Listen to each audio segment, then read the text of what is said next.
बता दें आपको, प्रधानमंत्री का दौरा आज रहने वाला है और ऐसे में तमाम तैयारियां जो हैं वो पूरी कर ली गई हैं और अब इंतजार है प्रधानमंत्री का, जब यहीं पर से प्रधानमंत्री यानी कि परेड ग्राउंड से सौगातों की झड़ी लगाएंगे देवभूमि वासियों के लिए, यानी कि उत्तराखंड वासियों के लिए। यहां पर से जब प्रधानमंत्री बोलेंगे अपने संबोधन में, तो प्रधानमंत्री की तरफ से अपने संबोधन में क्या कुछ कहा जाता है ये सबसे महत्वपूर्ण होगा।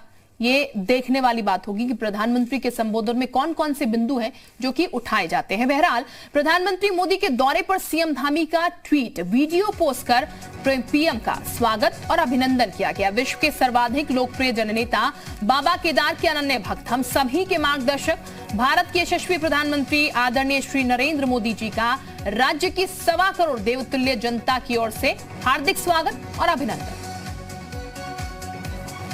जिस तेज गति से इंफ्रास्ट्रक्चर बन रहा है, पिछले 100 साल में जितने यात्री यहाँ आए हैं ना, आने वाले 10 साल में उससे भी ज्यादा आने वाले। आप कल्पना कर सकते हैं यहाँ की अर्थव्यवस्था को कितनी बड़ी ताकत मिलने वाली है। 21वीं शताब्दी का तीसरा दशक, ये उत्तराखंड का दशक है। मेरे शब्द लिख के रखिए।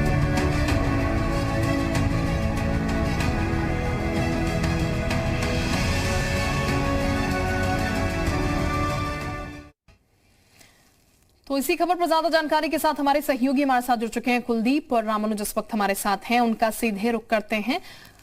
कुलदीप, चूंकि ये इंतजार अब लगातार टाइम जो है वो खत्म हो रहा है, प्रधानमंत्री का आगमन कुछ समय बाद होगा, फिलहाल क्या हलचल आपको देखने को मिल रही है और सिक्योरिटी कितनी टाइट नजर आ रही है, क्योंकि कुछ पुलिसकर्मी भी आपके पीछे में देख पा रही हूँ। क्योंकि आज मौसम साफ है तो ऐसे में अच्छी बात है, राहत की खबर भी जरूर है, क्योंकि कल जिस तरीके से मौसम का मिजाज था तो ऐसे में थोड़ा चिंता जरूर थी, लेकिन आज मौसम साफ है। और अब मैं परेड मैदान की तस्वीर आपको दिखाऊंगा कि हलचल यहाँ पर अभी बढ़ी है। हालांकि जो कार्यकर्ता हैं या फिर जो लोग हैं जिन्हें यहाँ रैली में पहुंचना है अभी वो नहीं पहुंचे, लेकिन सुरक्षा के लिहाज से मैं चाहूंगा, मेरे कैमरा सहयोगी आपको दिखाएंगे कि सुरक्षा के लिहाज से जो इंतजाम पुलिस प्रशासन को करने हैं वो पुख्ता इंतजाम किए गए हैं। पर्याप्त संख्या में पुलिस बल तैनात किया गया है। परेड मैदान के जो आसपास का क्षेत्र है वहां पर वाहनों का प्रवेश पूरी तरीके से वर्जित है और इसके अलावा जगह जगह जो चौराहे हैं जो कि परेड मैदान को कनेक्ट करते हैं वहां पर भी बैरिकेड्स लगाए गए ताकि वाहनों को वहीं से डाइवर्ट किया जाए। ये रैली स्थल है, रैली स्थल में आप देखेंगे कि कुर्सियां भी यहां पर लग चुकी हैं, बैरिकेड्स बकायदा लग चुके हैं और जो पुलिस कर्मी हैं उनकी ड्यूटी भी यहां पर बकायदा लग चुकी है।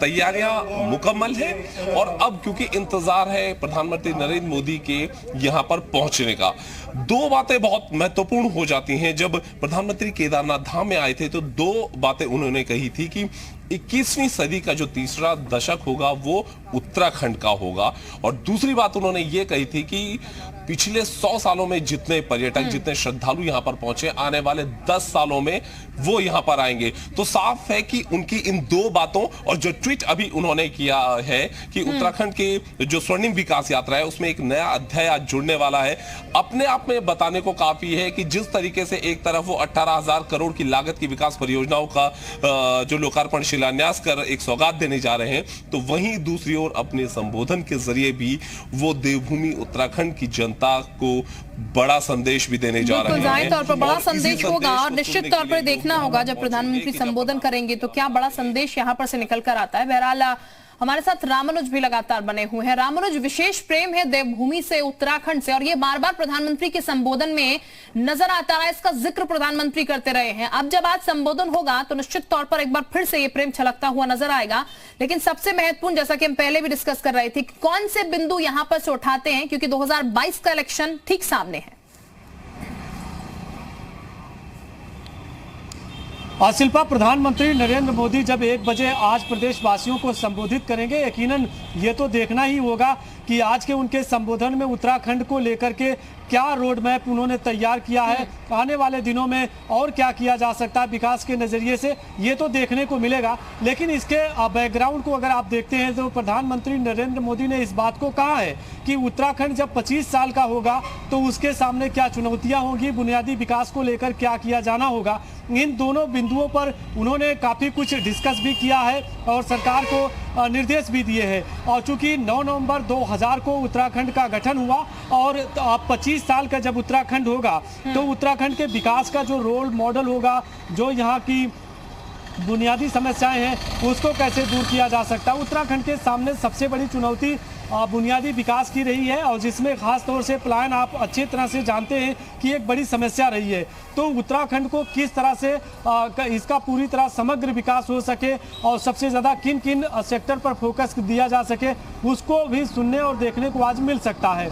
लेकिन सबसे बड़ी बात यह कि 2022 का जो मिशन है भाजपा के लिए, उसको लेकर के आज प्रधानमंत्री नरेंद्र मोदी अपने संबोधन में प्रदेश की जनता को संबोधित कर सकते हैं। चूंकि भाजपा बार बार इस बात का दावा कर रही है कि 2017 का जो रिकॉर्ड्स है उसको अब एक बार फिर से उसे दोहराना है और इस बार का जो 60 पार का दावा किया जा रहा है उस लक्ष्य को भाजपा कैसे हासिल करेगी वो भी देखने को मिलेगा। बिल्कुल, वो लक्ष्य कैसे हासिल किया जाएगा राममनोज, उस टारगेट को कैसे पूरा किया जाएगा, ये सबसे बड़ी बात यहाँ पर रहने वाली है। इसीलिए हम बार बार कह रहे हैं तमाम कवायदें जो हैं वो चल रही हैं। बहरहाल राममनोज बहुत शुक्रिया, कुलदीप आपका भी बहुत शुक्रिया तमाम जानकारी देने के लिए।